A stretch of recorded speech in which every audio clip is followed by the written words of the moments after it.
Samantala, inaasam pong mas magiging aktibo sa pangangalaga ng kalikasan ng mga mag-aaral sa Lingayen matapos pong itatag ang Local Youth Development Council sa Lingayen ang Modular Material Recovery Facility sa Pangasinan National High School.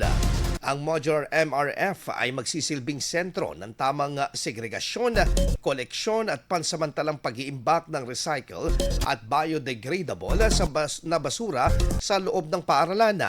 Layunin nitong maitanima sa kabataan ang disiplina sa wastong pamamahala ng basura alinsunod sa Republic Act No. 9003 o yung Ecological Solid Waste Management Act of 2000.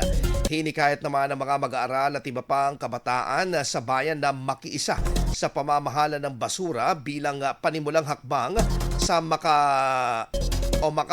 makakabataang pagkilos para sa kalikasan. IFM News. IFM News.